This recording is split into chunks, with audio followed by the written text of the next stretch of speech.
The dreamer education point में आप सभी का स्वागत है। आज हम क्लास 6 की हिंदी का चैप्टर कि हिंदी की बुक का नाम मल्हार है, उसका जो 10th चैप्टर है हिंदी का परीक्षा, वो चैप्टर आज हम करने वाले हैं। इस कहानी के लेखक हैं मुंशी प्रेमचंद्र जी। मुंशी प्रेमचंद्र जी अपनी हिंदी की कहानियों के लिए बहुत प्रसिद्ध हैं। और चलिए आज की कहानी स्टार्ट करते हैं। तो चैप्टर का नाम है परीक्षा। जब रियासत देवगढ़ के दीवान सरदार सुजान सिंह बूढ़े हुए तो परमात्मा की याद आई। अब यहाँ पे ध्यान दीजिए कि जिस जगह के बारे में बात कर रहे हैं वो देवगढ़ है और वहाँ पे सरदार सुजान सिंह हैं जो कि दीवान की पोस्ट पर हैं। दीवान होते हैं जो किसी उच्च अधिकारी की पोस्ट पे जो बैठे होते हैं, कोई किसी भी जगह पे उच्च अधिकारी, उन्हें दीवान कहा जाता है। बूढ़े हुए तो परमात्मा की याद है, यानी वो बहुत बूढ़े हो चुके हैं। जो है सरदार सुजान सिंह हैं। जाकर महाराज से विनय की कि दीनबंधु दास ने श्रीमान की सेवा 40 साल तक की है। ध्यान दीजिए, उन्होंने 40 साल ऑलरेडी राजा के लिए देवगढ़ में काम किया है। अब मेरी अवस्था भी ढल गई है, राजकाज संभालने की शक्ति नहीं रही। कहीं भूल चूक हो जाए तो बुढ़ापे में दाग लगे, सारी ज़िंदगी की नेक नामी मिट्टी में मिल जाएगी। यानी कि अब यहाँ पर वो क्या कह रहे हैं कि 40 साल उनको काम करते हुए हो चुके हैं, अब वो बूढ़े हो गए हैं और अगर अब उनसे इस उम्र में कुछ गलती हुई तो जो उनका पूरा जो काम है वो जो है उस पर दाग लग जाएगा। यानी कि वो जो उनका काम है उस पर लोग सवाल उठाएंगे कि उन्होंने अपना काम सही से नहीं किया। राजा साहब अपने अनुभवीशील नीति कुशल दीवान का बड़ा आदर करते थे। बहुत समझाया, लेकिन जब दीवान साहब ना माना तो हार कर उनकी प्रार्थना स्वीकार कर ली। अब देखिए यहाँ पे राजा ने उनसे रिक्वेस्ट करी होगी कि आप बहुत अच्छे नीति कुशल दीवान हैं, आप इतने समय से काम कर रहे हैं, तो आप इस पोस्ट को मत छोड़िए। लेकिन दीवान साहब वो नहीं माने, तो हार कर राजा ने उनकी जो प्रार्थना थी उसको स्वीकार कर लिया। पर उन्होंने एक शर्त लगा दी वहाँ पे। शर्त क्या लगाई उन्होंने कि रियासत के लिए नया दीवान आपको ही खोजना पड़ेगा। इसका मतलब आप जिस पोस्ट को छोड़ के जा रहे हैं उस पोस्ट पे काम करने वाले अगले बंदे को भी आप ही चूज़ करके जाएंगे। ठीक है, आगे देखते हैं। देखिए आप ये देख सकते हैं यहाँ पे ये जो है ये राजा हैं रेड कपड़ों में और ये जो ब्लू कपड़ों में है ये दीवान हैं। आगे देखते हैं कहानी को। दूसरे दिन देश के प्रसिद्ध पत्रों में यह विज्ञापन निकला कि देवगढ़ के लिए एक सुयोग्य दीवान की ज़रूरत है। यानी कि जो अगले दिन है अखबारों में खबर छप गई कि देवगढ़ के लिए एक दीवान की ज़रूरत है। जो सज्जन अपने आप को इस पद के योग्य समझे वे वर्तमान सरकार सुजान सिंह की सेवा में उपस्थित हों। यह जरूरी नहीं है कि वह ग्रेजुएट हों, मगर हुष्ट पुष्ट होना आवश्यक है। मंदाग्नि के मरीज यहाँ तक कष्ट उठाने की कोई ज़रूरत नहीं। आप यहाँ समझिए क्या कह रहे हैं कि ना ग्रेजुएट नहीं चाहिए उनको, मतलब उनको क्वालिफिकेशन वाइज वेल बंदा नहीं चाहिए कि उसकी क्वालिफिकेशन बहुत हाई हो। उनको चाहिए कि जो पर्सन है वो हुष्ट पुष्ट होना चाहिए। हुष्ट पुष्ट का मतलब होता है जो शरीर से काफ़ी अच्छे हों, शरीर इनका बहुत अच्छा हो। और मंदाग्नि का मतलब होता है जो आलसी लोग होते हैं, धीरे धीरे काम करते हैं। ठीक है, तो ऐसे आलसी लोगों को उन्होंने कहा कि यहाँ पे आने की कोई ज़रूरत नहीं है। 1 महीने तक उम्मीदवारों के रहन सहन आचार विचार की देखभाल की जाएगी। विद्या का कम परंतु कर्तव्य का अधिक विचार किया जाएगा। जो महाशय इस परीक्षा में पूरे उतरेंगे वे इस उच्च पद पर सुशोभित होंगे। उन्होंने पहले ही बोल दिया कि यहाँ पे ना आपकी विद्या नहीं देखी जाएगी, क्योंकि आपको जानते हैं कि देखिए किसी काम में ना हमारी एजुकेशन वाली क्वालिफिकेशन काम नहीं आती है। जितना हमारा जो व्यवहार है वो ज़्यादा वहाँ पे जो है हमें आगे बढ़ा देता है। तो ये उसी की बात कर रहे हैं। सेकंड पार्ट स्टार्ट हो रहा है। इस विज्ञापन ने सारे मुल्क में तहलका मचा दिया। ऐसा ऊंचा पद और किसी प्रकार की कैद नहीं, केवल नसीब का खेल है। सैकड़ों आदमी अपना अपना भाग्य परखने के लिए चल खड़े हुए। देवगढ़ में नए नए और रंग बिरंगे मनुष्य दिखाई देने लगे। प्रत्येक रेलगाड़ी से उम्मीदवारों का एक मेला सा उतरता। कोई पंजाब से चला आता था, कोई मद्रास से, कोई फैशन का प्रेमी, कोई पुरानी सादगी पर मिटा हुआ। समझिए जरा हमें क्या कह रहे हैं। ऐड जब न्यूज़पेपर में विज्ञापन आया तो तहलका समझ गया, क्योंकि दीवान एक बहुत बड़ी पोस्ट होती है।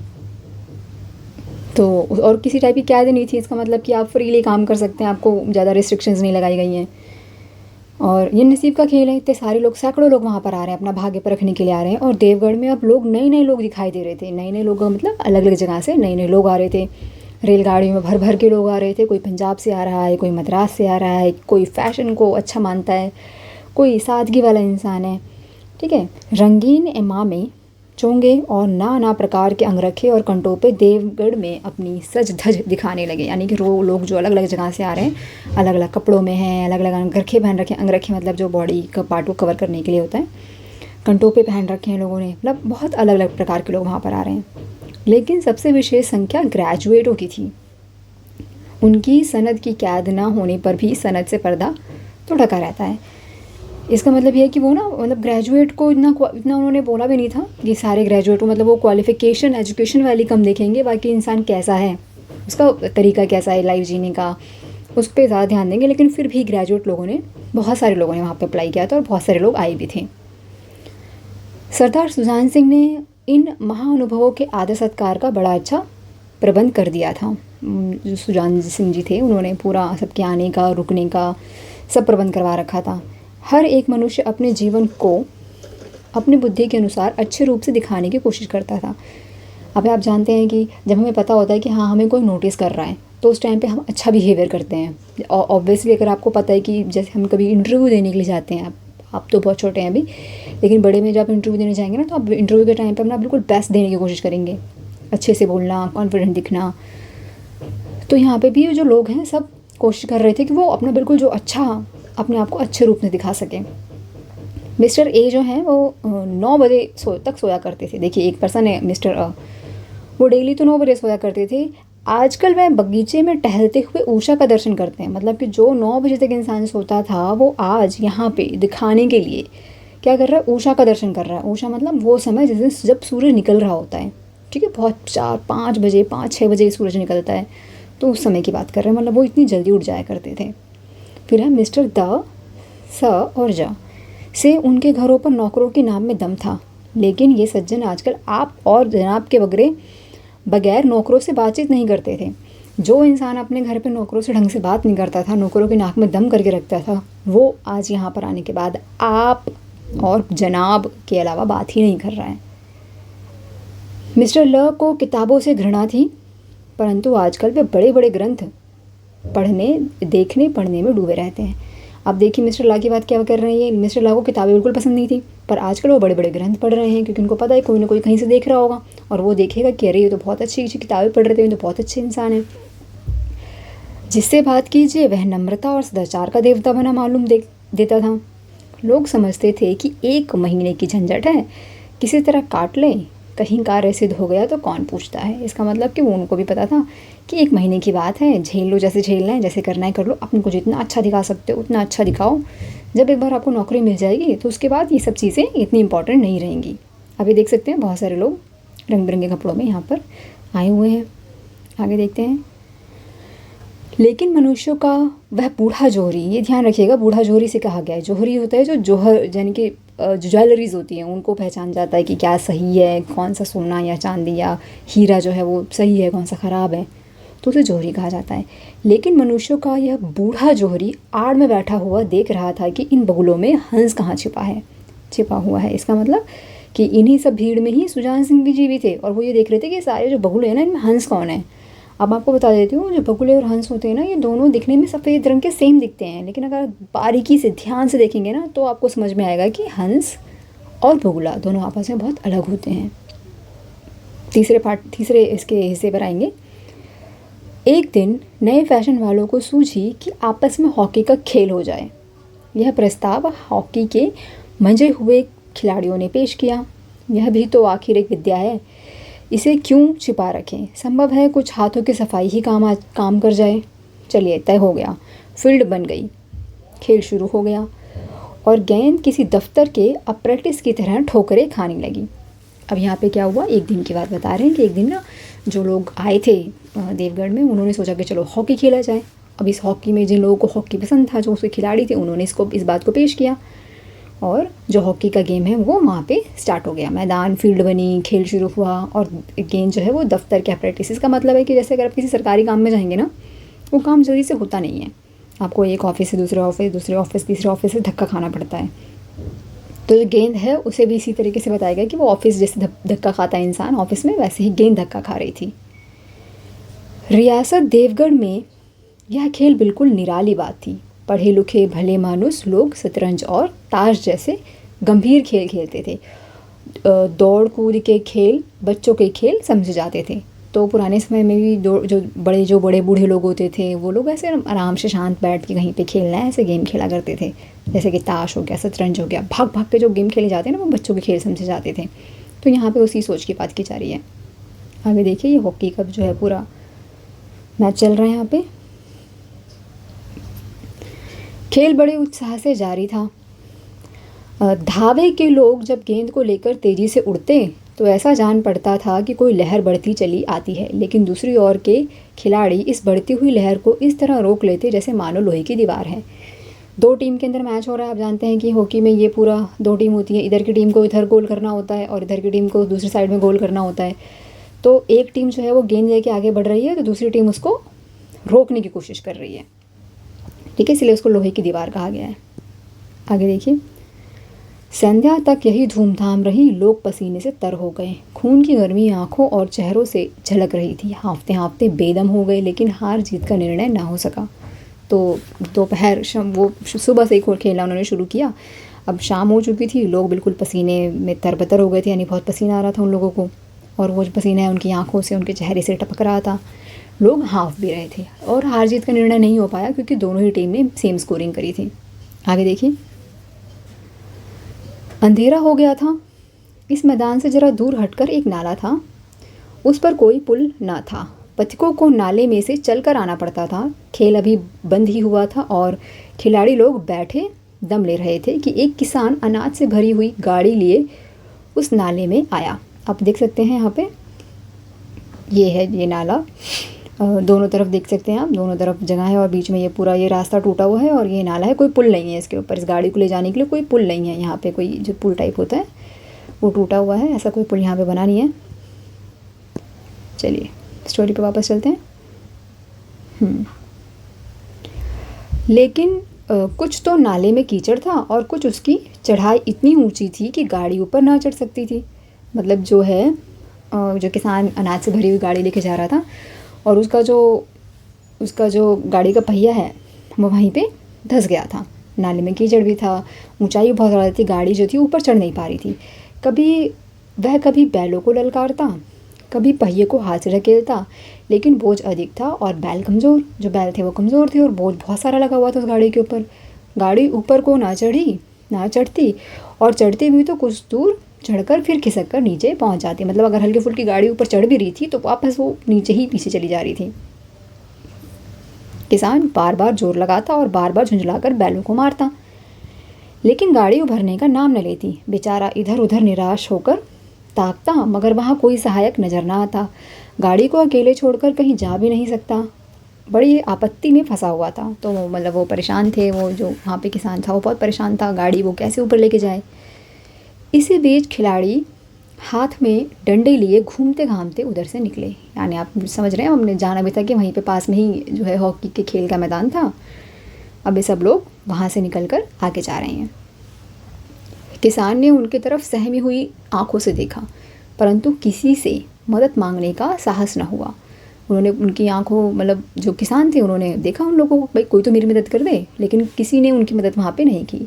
खिलाड़ियों ने तो उसे देखा मगर बंद आंखों से, जिसमें सहानुभूति ना थी।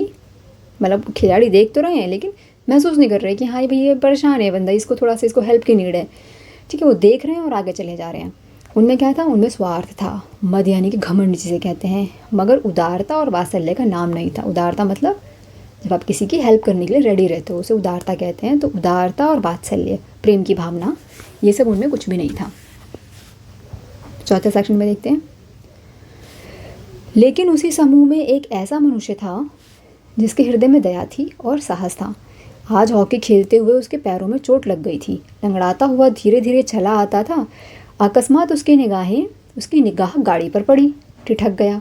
उसे किसान की सूरत देखते ही सब बातें ज्ञात हो गई। डंडा एक किनारे रख दिया, कोट उतार डाला और किसान के पास जाकर बोला, मैं तुम्हारी गाड़ी निकाल दूं। अब आप समझ सकते हैं कि एक मनुष्य था उसमें, मतलब उसके हृदय में दया थी, हिम्मत थी, यानी कि साहस था। और सबसे अच्छी बात देखो, यहाँ पे उसके पैरों में चोट लगी हुई है, फिर भी उसने पूछा उससे, ठीक है, उसके पैरों में चोट लगी हुई है, लंगड़ाता हुआ उसके पास गया किसान के पास और उसने बोला कि मैं तुम्हारी गाड़ी निकाल दूं। किसान ने देखा एक गठे हुए बदन का लंबा आदमी सामने खड़ा है। गठा बदन मतलब जिसका शरीर जो है बहुत हुष्ट पुष्ट है। झुककर बोला, हुजूर मैं आपसे कैसे कहूँ।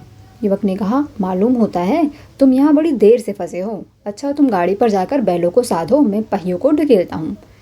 अभी गाड़ी ऊपर चढ़ जाती है। ठीक है, यहाँ तक हो गया। तो वो कहते हैं कि आप जाके जरा बैलों को आगे साधो, यानी कि बैलों पे आप कंट्रोल करो अपना, और मैं पहिए को ढकेलता हूँ, अभी गाड़ी ऊपर हो जाएगी।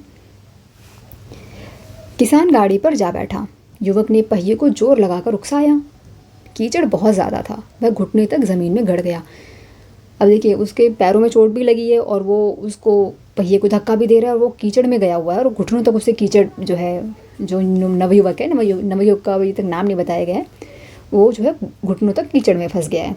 लेकिन हिम्मत ना हारी, उसने फिर ज़ोर किया। उधर किसान ने बैलों को ललकारा, बैलों को सहारा मिला, हिम्मत बंध गई। उन्होंने कंधे झुकाकर एक बार जोर किया तो गाड़ी नाले के ऊपर थी, यानी कि दोनों ने मिलकर गाड़ी को नाले के ऊपर निकाल दिया। किसान युवक के सामने हाथ जोड़कर खड़ा हो गया। बोला, महाराज आपने आज मुझे उबार लिया, नहीं तो सारी रात मुझे यहाँ बैठना पड़ता। युवक ने हंसकर कहा, अब मुझे कुछ इनाम देते हो? किसान ने गंभीर भाव से कहा, नारायण चाहेंगे तो दीवानी आपको ही मिलेगी। ठीक है, यहाँ पे एक अच्छी सी बात ये हुई है कि युवक ने उनसे मजाक में पूछा होगा कि भाई मैंने तुम्हारी इतनी हेल्प करी, बताओ कुछ गिफ्ट दोगे, कुछ इनाम दोगे मुझे, कुछ रिवॉर्ड है इसके लिए? तो किसान ने सीरियस होकर बस ये कहा कि अगर नारायण चाहेंगे तो दीवानी आपको ही मिलेगी। युवक ने किसान की तरफ गौर से देखा। उसके मन में एक संदेह हुआ, क्या ये सुजान सिंह तो नहीं है? आवाज़ मिलती है, चेहरा मोहरा भी वही। किसान ने भी उसकी तीव्र दृष्टि देखा, शायद उसे दिल में संदेह को भाप गया। मुस्कुराकर बोले, गहरे पानी में बैठने से ही मोती मिलता है।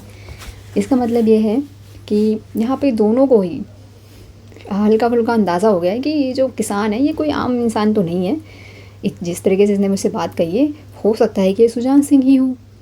तो लास्ट में सुजान सिंह जी ने ही कहा है यहाँ पे, यानी जो किसान बने हुए हैं, कि गहरे पानी में बैठने से ही मोती मिलते हैं। अगर आपने कभी मोती देखे होंगे, अगर आप मोती के बारे में जानते भी, पर्ल्स जिसे हम कहते हैं, तो वो समुद्र में ना बहुत नीचे, आप ऊपर जाएंगे तो आपको मोती नहीं मिलेगा, आपको बहुत नीचे ज़मीन में, वो बिल्कुल ज़मीन से जो समुद्र की ज़मीन होती है वहाँ पे मिलेंगे आपको मोती। बहुत नीचे गहरा पानी में जाना पड़ता है।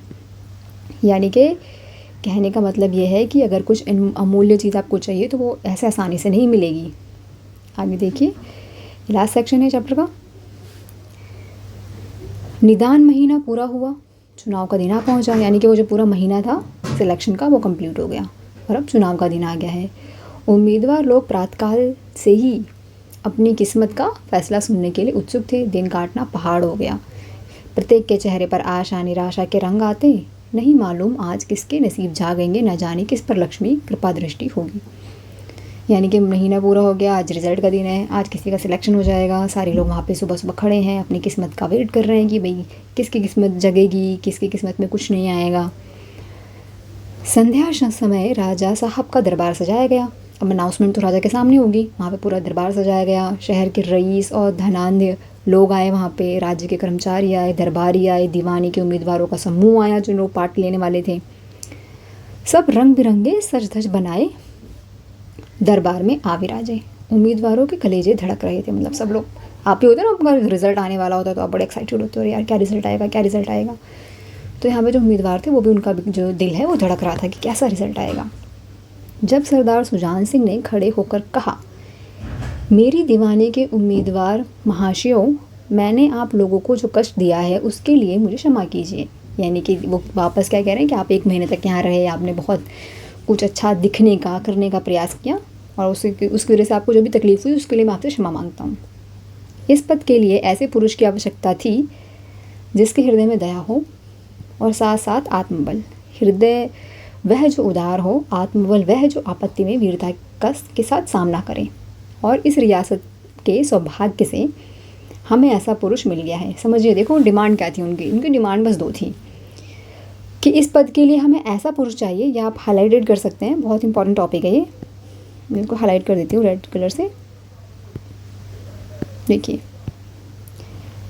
इस ऐसे पुरुष की आवश्यकता थी जिसके हृदय में दया हो और साथ ही साथ आत्मबल। ठीक है। हृदय में कैसी दया होनी चाहिए? आदर होना चाहिए। और आत्मबल कैसा होना चाहिए? जो आपत्ति में वीरता के साथ सामना करे। ठीक है, ये बहुत इंपॉर्टेंट पॉइंट है यहाँ पे।